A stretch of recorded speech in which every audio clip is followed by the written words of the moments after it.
First and foremost, I wanna thank everybody that gave me their condolences, whether it be through text messages, whether it be through Twitter, Facebook, Instagram. I appreciate it all. I got to respond back to as many people that I could, and if I didn't, here's me now telling you thank you. For those that don't know, my grandmother passed away this Monday. Rest in peace. She was 88 years old, beautiful woman, the strongest person I ever met. Went through a lot, you know what I mean? Lost my her brother, her son, her husband, her mother, you know what I mean? All in one lifetime, and stayed strong and pushed to 88. So for the people that didn't see me on YouTube or didn't see me on caffeine, that's why, because I was in the hospital um, the last 2.5 weeks, you know what I mean, consecutively, just praying, wishing her a speedy recovery, but it wound up being a time. Um, Everything don't got a backstory. Usually it's a funny backstory or joking, but a story is a story. So this is one of the last the latest story with me and my grandmother, and even though she's not here in the physical, after this you guys will understand why I say there'll be a lot more stories between us, because energy never dies, and that's the name of this backstory. Energy never dies.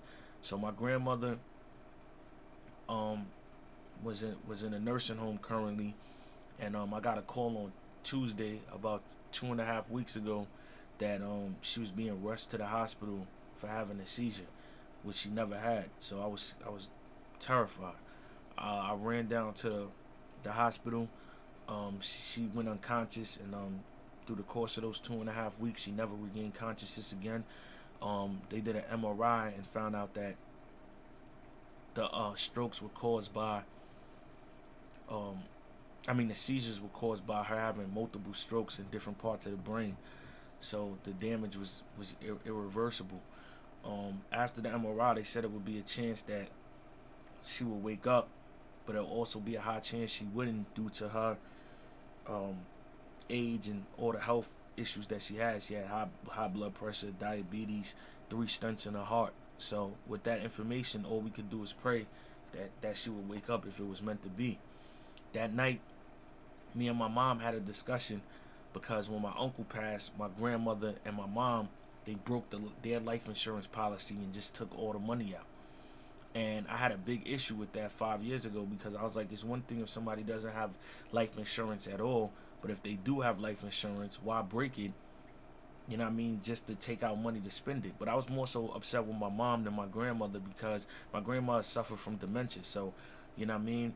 My mom, in her right state of mind, knew that this wasn't the right decision, but they did it anyway. And I said, when this time comes that either one of you guys pass, you're just leaving it up to me. You know what I mean? Because everybody else in my family, they're not financially where they need to be aside from me. So, you know what I mean? It's up to me, which is okay if you guys never went about getting life insurance. But if you did, it would be no point to break it. Long story short, that night, after receiving that news that she might wake up and she might not, I went to sleep. When I went to sleep, in my dream, my grandmother's in there, and she's talking to me saying, Eric, I told you I would never be a burden. I'm like, Grandma, you was never a burden to me, Nana. She's like, no, I heard the conversation with your mom, and you're right, we were wrong. We should have never broke the policy, but here, I'm going to make up for it. And as I look around in my surroundings, I realize I'm in a casino. So automatically, I'm like, I don't gamble no more. I'm getting out of here. And my grandmother was a gambler. That's probably where I got it from my grandmother and my father. My grandmother used to take buses to Atlantic City almost every month and used to play the lotto. So she's like, I'm telling you, let me make up for it. You never want me to give you nothing. Ever since you got older, you don't want me to give you anything. Let me make up for it. So I'm looking at her, shedding a tear. I'm like, well, then what should I play? And she said, nothing. The ball just spun around and it landed on 8. And as it's spinning around, you see me put $100 in the machine. So now when I wake up, I'm contemplating going to the casino, because I'm like, I don't want this story or this dream to get me back into gambling, because I stopped.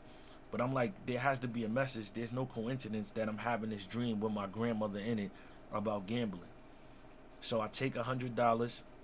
I go to the casino, just like in a dream. I only put $100 in there, and I only put the 100 on 8, and 8 is my grandmother's birthday, October 8th. When I put the 100 on 8, the machine spins around, and it lands on 8, just like the dream. $100 gave me 3,600. I take the ticket to the register. They give me the money.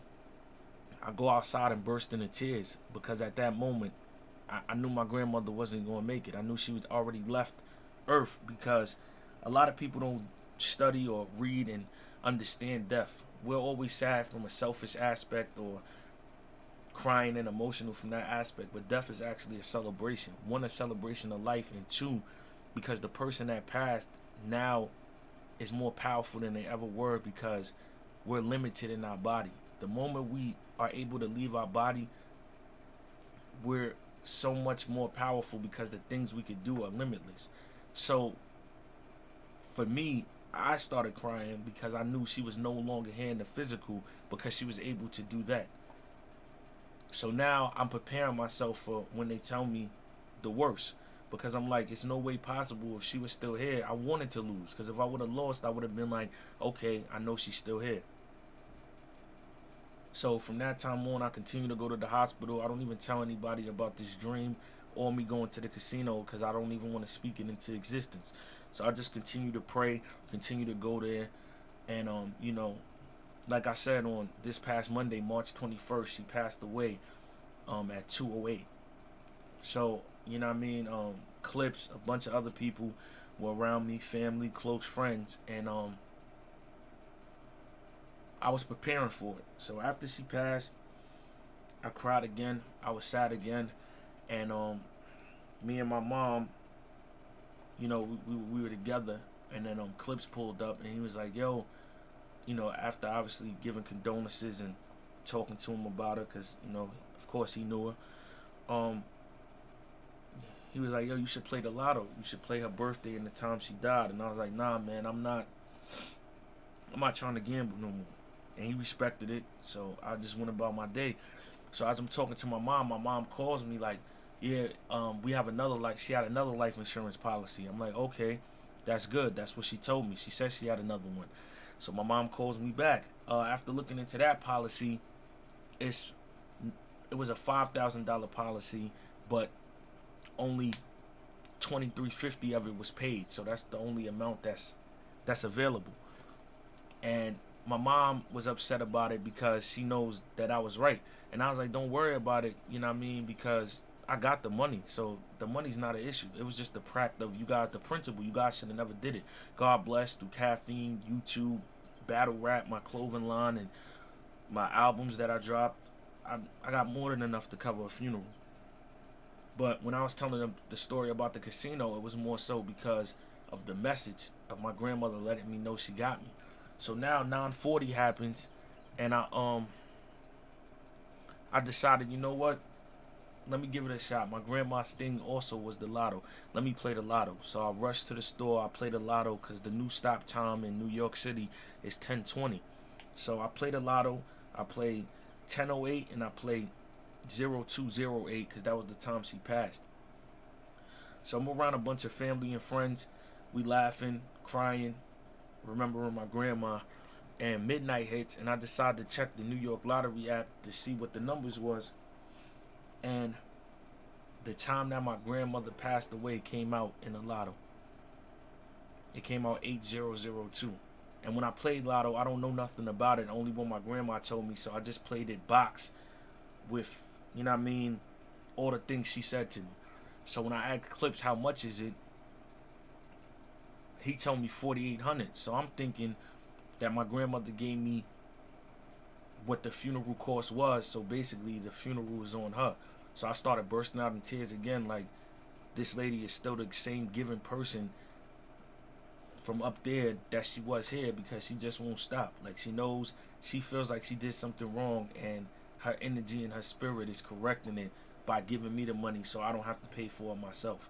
So I'm still like, it doesn't matter what situation this lady is, she's amazing.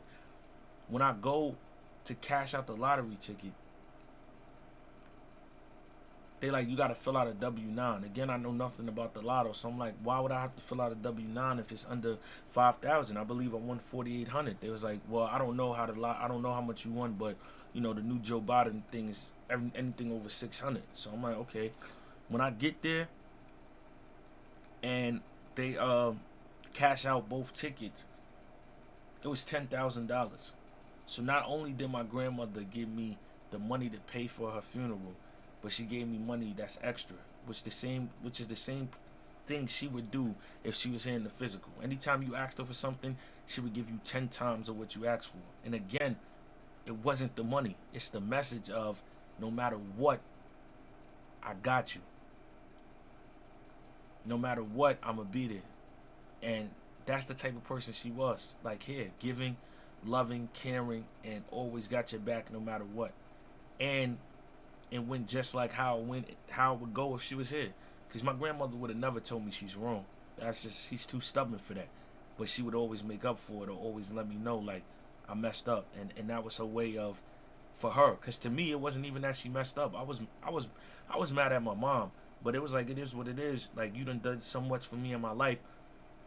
I'm gonna roll out the red carpet for you with your funeral for my money. But she wasn't gonna let that happen. That's not the type of individual she was. So that whole story and situation, it let me know that, you know what I mean, whenever I need her, she always got my back, and she'll always be there, even though she's not here in the physical. Because when my parents was on drugs, my grandma took care of me. So, you know what I mean, she was like a second mom to my first mom to me. So, you know what I mean, she always had my back when she was here, and I know she always got my back now that she's higher up in a better place. So I just wanted to share that story with you, for anybody that went through this, or for anybody that's gonna go through this. You know what I mean, that energy never dies, man. So rest in peace, my grandma. Yeah, man. I want to thank everybody again for their condolences and their support. And I just wanted to share that story with y'all, man.